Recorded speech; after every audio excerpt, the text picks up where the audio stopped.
Good evening. Oi, how you doing? You all right? It's been weird because I wasn't here last week. My eldest boy Jacob had a birthday. He's 15, so I had a bit of time off for that, and it was quite strange.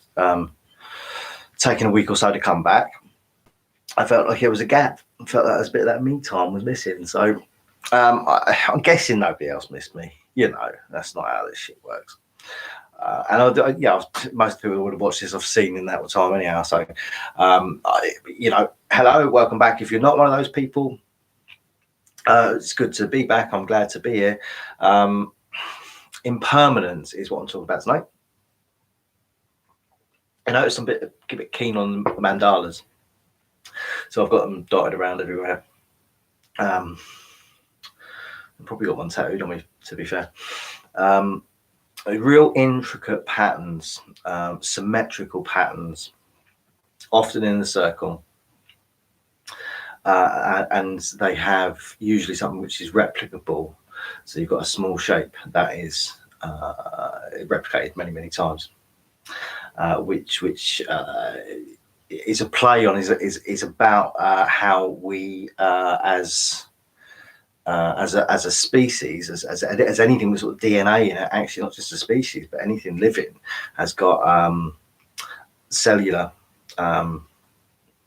reproduction, self-reproducing genes that go through DNA sequences. You know, which is kind of what I say. Vesca Pisces is the little seed thing that replicates and then grows into what we now know to be the flower of life, and the big symbol like that.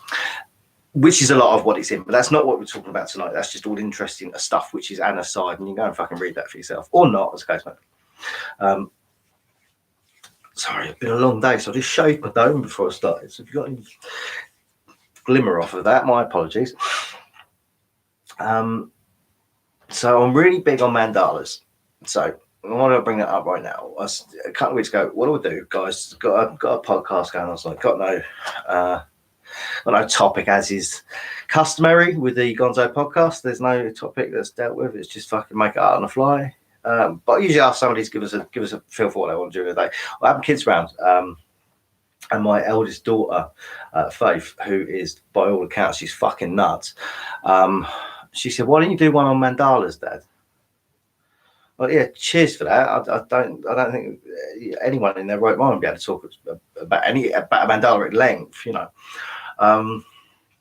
But yeah, I'll give it a go. And I think the reason I think that she picked it up is because we've been talking about it probably about a week or so prior, and because she's familiar with those, I've got them all around the house. Like I say, I love the idea of them. I love the focus that you have if you want to look at them. It focuses your sight and your energy.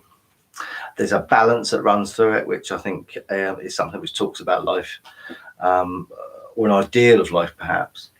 And all of that's beautiful. All of that's really beautiful. All that's really relevant. I know that was something that is amusing and entertaining and engaging to us both. But I know from conversations that we had that that's not what really sort of got her going. What was really got her going was the impermanence of it. So this is why we're talking about this tonight. We spoke about how Buddhists had laid these things out. I think Hindus perhaps do this as well. They probably I think it's probably more comes from that Asian Indian area. Pakistan, India, where the Hindu religion is more prevalent, but I think certainly Buddhism, a lot of what makes it sort of modern Buddhism come from that area as well. And they tend to make mandalas by having grains of sand and pouring them out very intricately. And I think the reason that I started the conversation with us because I'd seen some stuff drawn in chalk in Glastonbury. Which is a wonderful place. I love it, and I've not been there this year, and I kind of miss it because it's a really cool place to go to. Really cool people, and you just vibe there. It's all right. Recommend it to anyone. Some really cool stuff to go and see there. They have a lot of street art, and some of it was about mandalas drawn in chalk everywhere.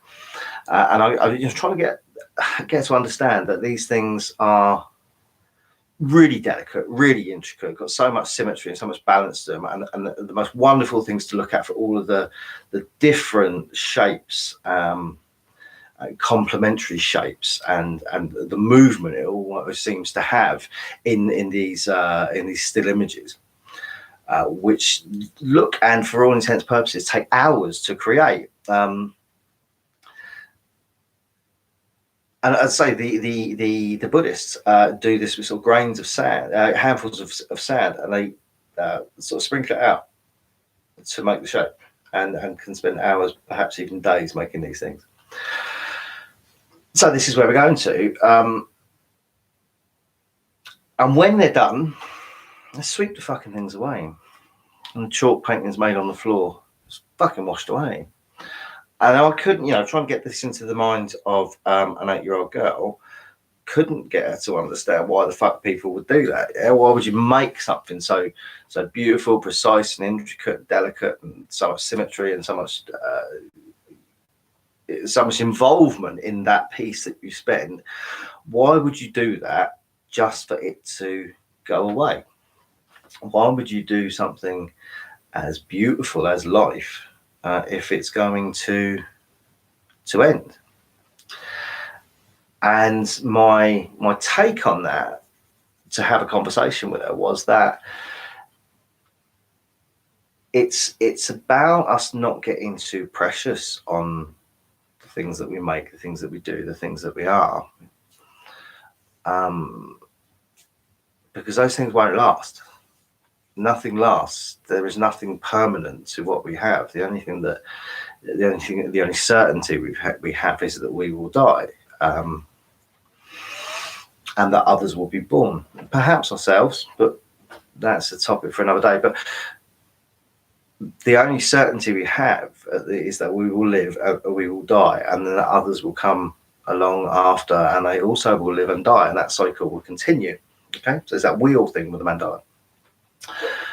But the impermanence is something that's really, really fascinating, because none of us want that, do we? None of us want, we build a lifetime building up our stuff around us, and we spend a lifetime building up our personalities and our likes and our dislikes, and working on the things that we're not so good at, working on the things that we wish we could be stronger with, and then for that just to go.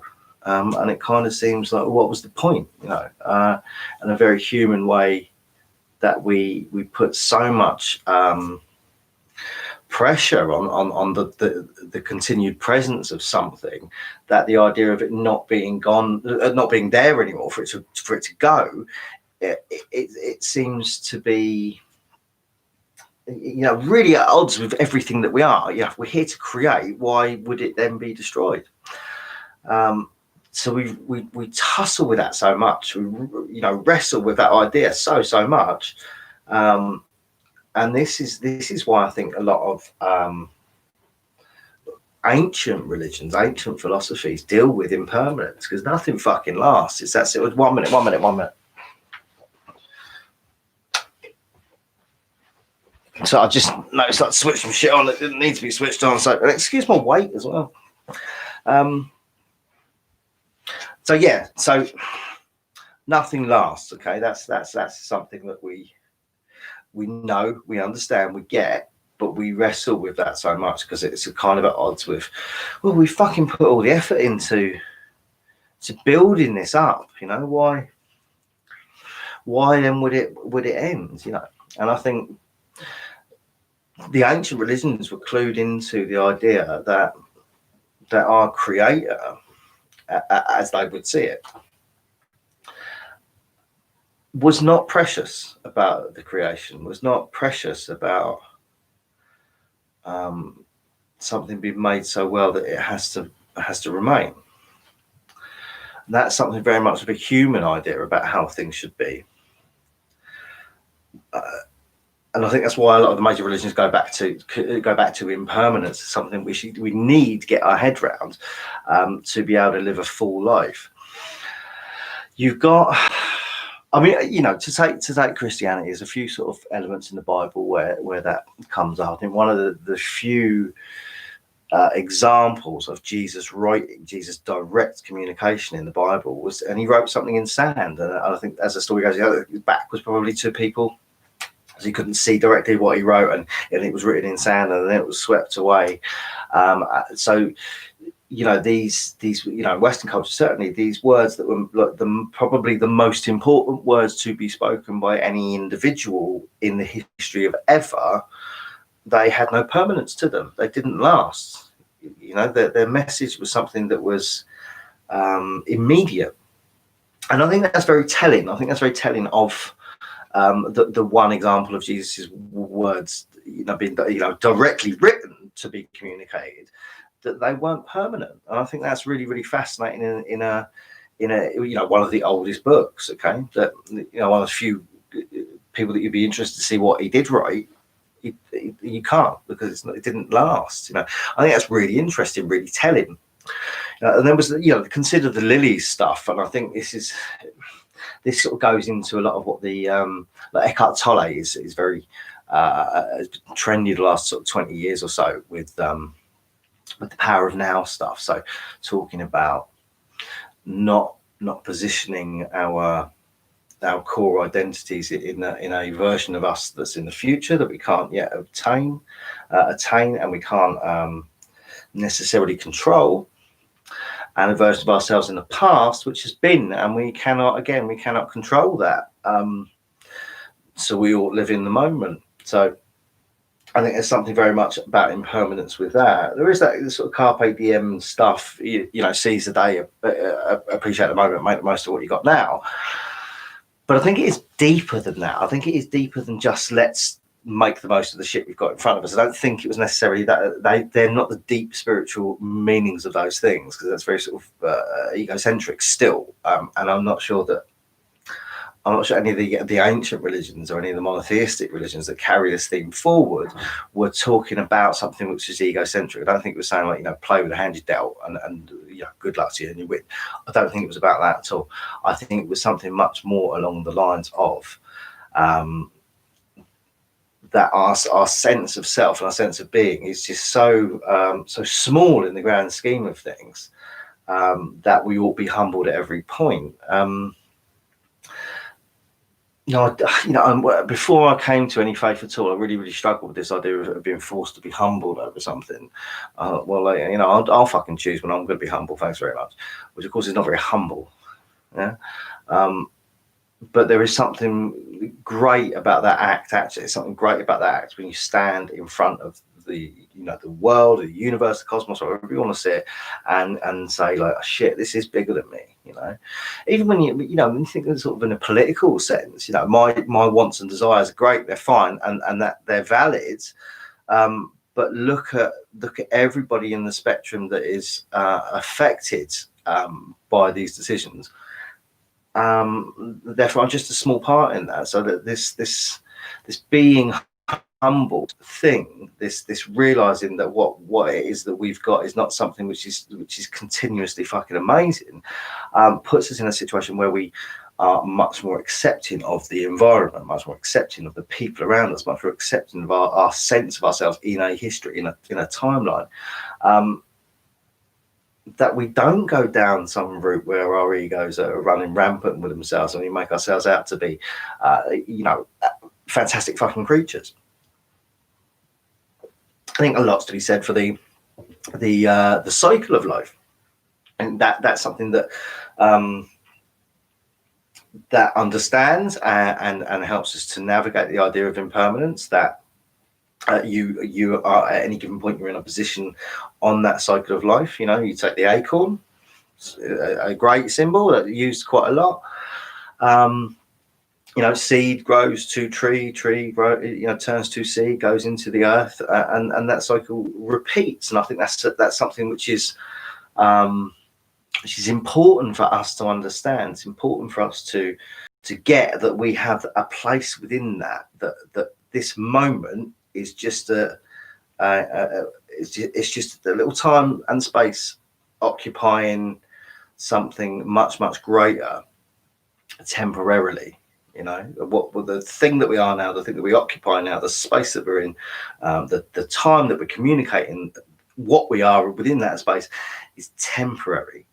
It's not something that's going to last. It's not something that is tangible in the past. That's been and gone. It's not something which is tangible in the future. It doesn't have that lineage. It's just something which is there and then it ain't there. Which sounds so fucking fatalistic, doesn't it? It sounds sort of really, you're there and then you're gone. But a great friend of me that I met in the rooms, and I think possibly more so than a lot of things at the same sort of time, said to me, "This too shall pass." And as simple as that sounds, it's been a long day. I need the coffee. Excuse me if the ASMR sounds. If you're listening to this rather than watching it, that really does sound like the sound of an old man having a wank at the library, which it may well have been. That mystery is yours to work with as you will. Yeah, he used to say to me, "This too shall pass," and that's a fucking fascinating one, because he means that about everything, you know. So, you know, in that situation was craving, in that situation was absolute, you know, physical dependence on a substance, which was all encompassing. That whole, you know, living in the moment shit was really painful, you know. But it was being aware that that was just a moment of the experience. It was just a moment of my human experience that will be over at some point. And that's really cool. And that's really comforting. And that's really nice. But the trick that made it such a spiritually awakening thing for me was that also stands for beauty. That also stands for the things that I love. It also stands for the things that I don't want to be impermanent. And that's really quite interesting. So when I look at, you know, my children, for example, they at some point will not be here. There were points in life when they weren't here, you know. Their existence is not something that's permanent. And as much as that is a hurts, it's not a shock. I would be fucking daft to think that, you know, that because I invest so much love in anything, that it somehow makes it able to last forever, ever, and can evade and escape death and the human life cycle, just because I fucking love it, you know. So it was a really, really fascinating thing for him to say to me at a time when I need it to be said the most. And it is something that I return to quite often with understanding. When I struggle with things, it's something that I tell myself.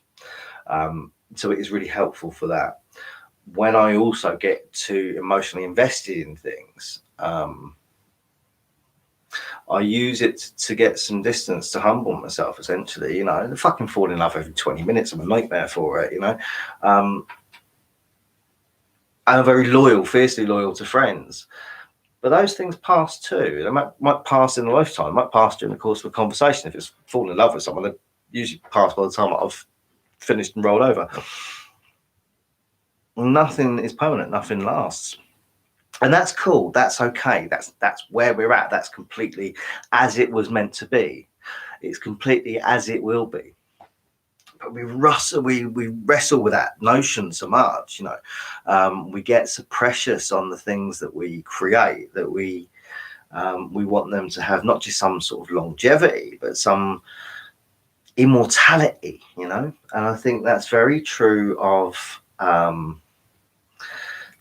some of the more sort of narcissistic, perhaps narcissistic is too harsh a word, but some of the more narcissistic endeavors, particularly of you know, literature, art, that when something is created, it outlasts the creator. So there's the idea that we make something and put that out into the world that is going to last forever. You know, fuck me, that's narcissistic. Fuck me, that's, you know, beyond what we can really comprehend as possible, you know. And there are things which have lasted. There are things which have, you know, gone through time. Certainly cave paintings have been there for a long time, but they're not permanent. You know, they've existed for a longer time scale than the creator of that particular cave painting, but they ain't going to be there forever. There's going to be a time when that wall crumbles. There's going to be a time when some sort of catastrophe wipes that part of the cave off of the face of the earth, and they will no longer be there. You know, and in a more sort of contextual setting, the moment that particular thing, that piece of art, that cave painting, that song, that poem, the moment that encapsulated was a moment that was actually intensely personal to the artist, the creator. And then it becomes intensely personal to the receiver of that piece of art. So what we find actually is something that is it's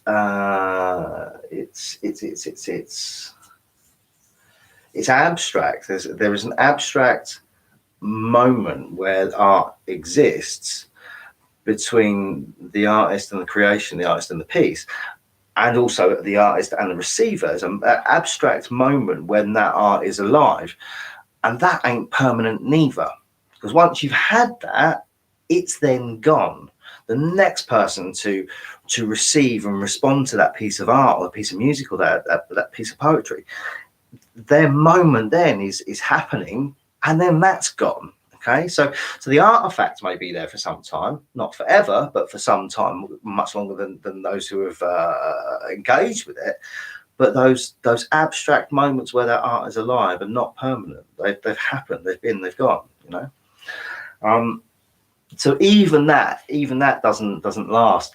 I got a real bugbear with a friend of mine that moved on from the area after doing a lot of building of social work, social interaction. A lot of relationships were made. A lot of doorways were open for people to develop as friends and as professionals and as family members and help them on. It's a wonderful things that were set in place. And when he moved on, he spoke of leaving a legacy, and I found that I just left a really bad taste in my mouth to be talking about that. Now, and there's no judgment on the guy at all. I love him to bits, and that's where he sees life, and that's absolutely fine. My issue with it was, and for me, not to judge anybody else by this, it was for my fucking hang up, is that whatever I do it because it's right at that moment. I do it because it's right between me and that person. It's right between me and the environment. I mean, it's right to do for its doing's sake, if you like. It's not important to have been done. Yeah, does that make sense? It's not important for somebody to go, that was wonderful, that thing, what you did. I remember that. Memories are wonderful. They're fantastic things, and they give us a sense of bonding and a sense of belonging. But they're not the reasons that we do things. We don't do things to make memories, although that's a thing that I think I've discussed before, fucking another bugbear.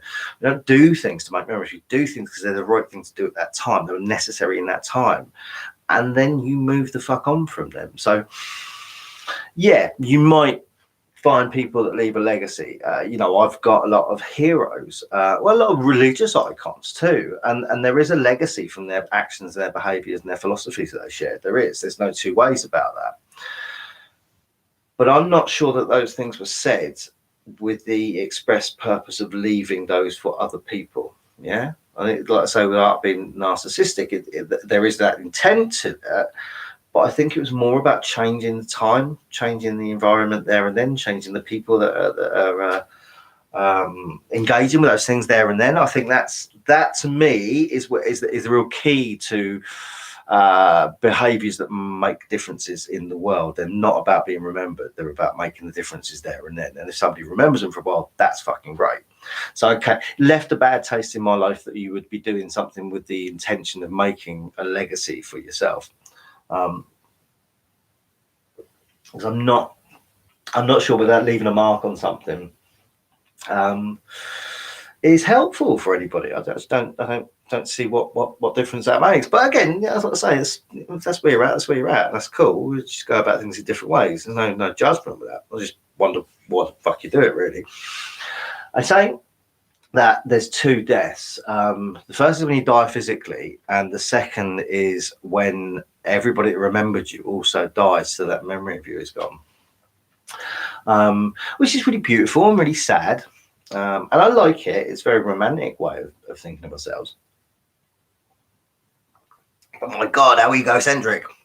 How wrapped up in how fucking important we were that we our life was so wonderful that it marred by our own death, and people should worry about that in some way.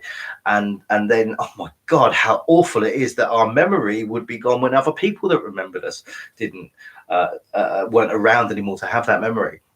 So again, lovely, romantic, and very thoughtful of how we look on by ourselves as wanting to influence other people's lives, and that's fucking fantastic.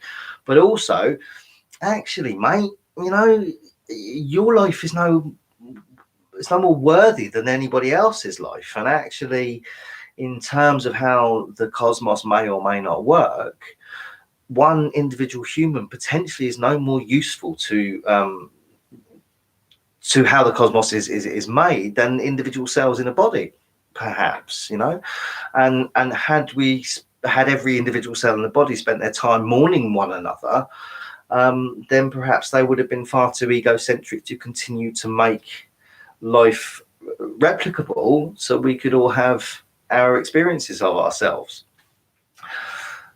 So I think there's a real ego thing with the idea of permanence and impermanence. I really do think things lasting have got something to do with our sense of self being so overinflated that we just worry that we can't make something that will last, you know.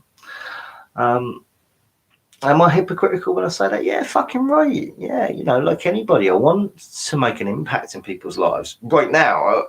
You know, I want to influence people right now. But is it nice for someone to say, do you remember that thing McKenna did? Or do you remember that thing that he said that was all lovely and cool and shit? Yeah, that's fucking sound like that the same as anybody else, you know. I often joke about having a fucking statue of me put up everywhere and that every street should have one, you know. And only part of me is joking when I say that, you know. So am I hypocritical when I say that? Yeah. We're all fucking big bag of guts and bones and contradictions, ain't we just? But when all's said and done, actually the legacy stuff, the wanting to be remembered stuff, doesn't really give me that much of a buzz. It doesn't really make me want to engage with the world as much as the engaging with the world stuff does. Now, I brought up Eckhart Tolle earlier on. I think a lot of what he, you know, and he quotes the Bible quite a bit, but I think a lot of what he does is kind of Buddhism for the West, if you like. And then I say his stuff, you know, the carpe diem shit, the seize the moment, living in the day, living for them now stuff is very, very attractive, because it does put us in our as masters of our own destiny. It puts us in our own creator role. You know, we completely in charge of influencing everything around us to make the best for ourselves, you know. So it falls into that very Western egocentric survival of the fittest, you know, trickle down fucking economy capitalist thinking about things. It falls into all of those areas and it's very attractive to that mindset. But I think it also does something on a much deeper level. It explores the nature of the human soul and the human psyche as something which is, it's only alive in a moment. It's only alive temporarily. Whether that's the abstract idea of a mind, whether it's the abstract idea of a personality or a soul, or even down to, in a sort of metaphysical sense, a moment in which all our atoms are vibrating at a frequency in which they make an illusion of a solid. So they're just lots of strings and lots of different moments. So there is a lot of philosophical and spiritual and certainly metaphysical precedent for this moment being very important this now, being present in that now, being really, really important to how we understand our experience of being on the planet. One of the types of meditation that I use more than anything is, I think it's called Vipassana, Vipassana. I think it's Vipassana. It's awareness meditation, is essentially what it is. And it's being present in that moment. That's what I like. I think a lot of people sort of talk about meditation. They talk about it as like a weekend away at a spa, which is fine. If you're doing anything to relax, it's absolutely fine. It's a fucking stressful world. By all means, chill out. You know, that's a great thing. But I kind of want to be more focused and more engaged in the time that I'm in, more engaged with the projects I'm involved with, the people that I'm involved in. So that awareness meditation, that more in myself, in the sensations and experiences of this moment, full awareness, full immersion in everything that's happening, is for me, that's the aim of it. I must find out how to pronounce that, but I'm sure it's Vipassana. But awareness meditation, anyhow.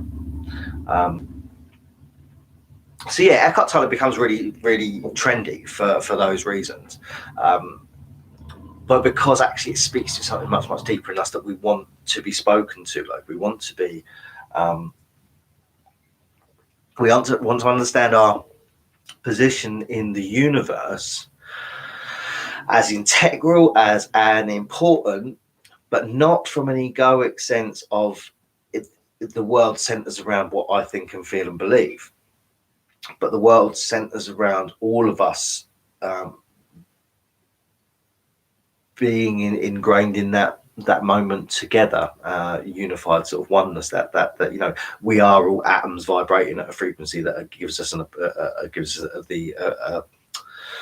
the appearance, the illusion of us being collections of solids.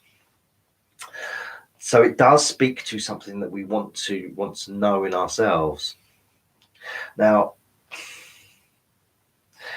if that's a cool thing, why have we got such baggage with death? Why have we got such baggage with that moment of change? We romanticize birth, we all coo and and celebrate when something comes into the world. We tend not to do such a thing when something goes out of the world. When when a human body is no longer animated by what we would consider to be a soul, personality is the mind, the thoughts and the foibles of one another. When the carcass is no longer animated by those things, we mourn its loss. We can't quite come to terms with it not being there anymore. Whereas the introduction of that into life, we celebrate. So if it's all part of a cycle, why do we celebrate one moment and not so much the other? Why does it hurt? Because it fucking does. There's people that I've lost and it hurts. It still hurts, much less over time. Like what your friend says, these things will pass, and they do. These feelings that you think are you can't live with, that level of pain, that level of pain does pass, and you do live with it, and you do get over it, and things happen afterwards. But it doesn't feel like that at the time. So why does that hurt so much when we lose somebody or something, or relationship, which is an abstract thing between two people? It's not actually either one of you. And when that ceases, we really mourn it. We really feel its loss. If it's just part of that cycle, then why do we feel so hurt by it? Why don't we just accept it? I don't know. I think there's elements in the animal kingdom. You can see a certain amount of sadness when there is a connection, an emotional connection, and when someone is lost within that emotional connection. You can see a hurt. You can see a panda grieving. So there's certainly something to marking those moments with the opposite of joy. I'm not sure what the purpose is for doing that. I'm not sure what functionally that does to our species to get hurt when something ceases to exist. But I do feel that a way of giving us strength to see our way through that is to start to adopt an understanding of impermanence, to start to adopt an understanding that death is inevitable. Shit ain't gonna last. The things that we do in the efforts to make them last after we stop lasting, they ain't gonna fucking last neither. So to have a philosophy of understanding that we're all just at a moment on that cycle which will continue regardless of whether we think that we're important or not, or whether we built so much love up in another person that they mourn us so terribly that they think the world's going to end. It fucking ain't. It's keep on in that cycle, you know. So a philosophy of impermanence is really, really important for us to allow ourselves to get through grieving people, to get through hurt and pain. It's important for us to do that.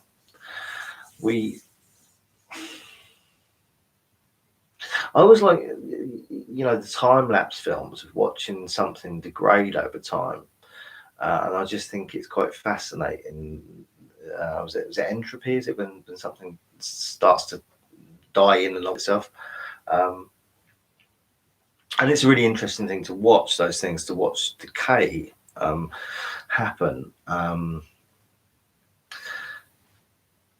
But we tend to put benchmarks on that, to put a definite start and a definite end to those things, when actually that decay misses the whole part of the life cycle where it had grown to that moment, and then the things that it you know, because it very much goes back into the earth when something organic ceases to exist in its form. And then becomes nourishment for something else to grow from the earth, you know. So those time-lapse films that we see, whilst being, you know, interesting for whatever reason, they miss the parts of the cycle that are as important as the moments that we're watching, or the moments that we're experiencing, the moments we're enjoying. They miss the parts of the cycle that are also important, you know. So I think, as much as I've harped on during this about the importance of living for the moment, or you know, more in ourselves and understanding where we are in that moment, so we can have some purchase on our experience, that is an acceptance actually that this moment is just that. It's a moment, and it's no more or less important than any other moment. So we kind of got to make the most of it, you know. We kind of got to do that. We kind of got to be really fully engaged and vibrate. So everything around us is positive and creative too, whilst accepting that is the reason for doing it. The reason for doing it is not so we can say in the next moment, didn't that come vibrate really well in that previous moment? That can't be what it's about. Can't be what it's about to want our ego to last. It can't be. And it can't also be that there's no meaning to any of these things, because that would also be terrible for us as humans as well, because we kind of think we're really important. We need meaning for things. But perhaps there isn't any meaning other than love, other than everything being unified at any given moment. Perhaps there is no more meaning to it than that, because even our meaning is impermanent. How we understand the world now is not how we're going to understand the world in a minute, you know. The earth being flat for a long time is completely acceptable. It still is to some people. But what I'm saying is, even science changes. Even, you know, scientific thought, whilst we consider it to be absolute, is not absolute. Things change. Things do not last. Things are impermanent, and that's cool. That's cool. I don't think it's a negative thing at all. I think it's about us accepting our place in the grand wheel, and making the most of that cycle that we're on, and making that most of the cycle that other people are on in that time, and not worrying about where that's going to be in the future, because in the future it will still be doing its thing, and not worry about where the positions that we made ourselves in the past, because that's fucking been on that cycle too. So nothing will last except what we've got in this perpetual moment. That will last. That is a constant.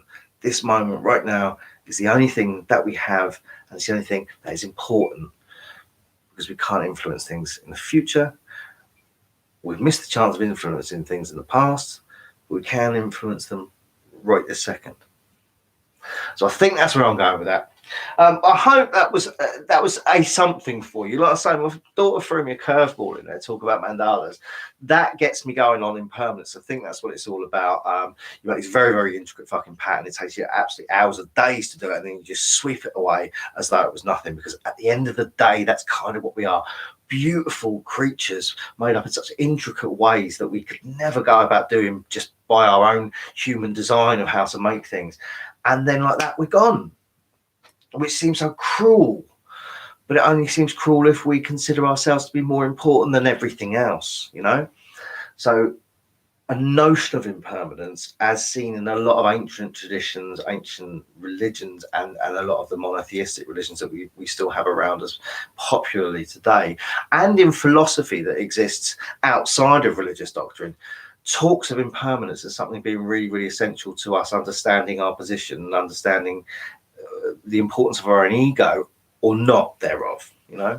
By all means, love yourself. I think it's important that we all do that, but don't love yourself at the cost of anything else. You know, that's just, it's folly, dear boy. It's fucking lunacy, isn't it? So, yeah, not the easiest of subjects, probably not the most fun of subjects for a lot of people, because hey man, you're not worth nothing. Sorry about that, you know.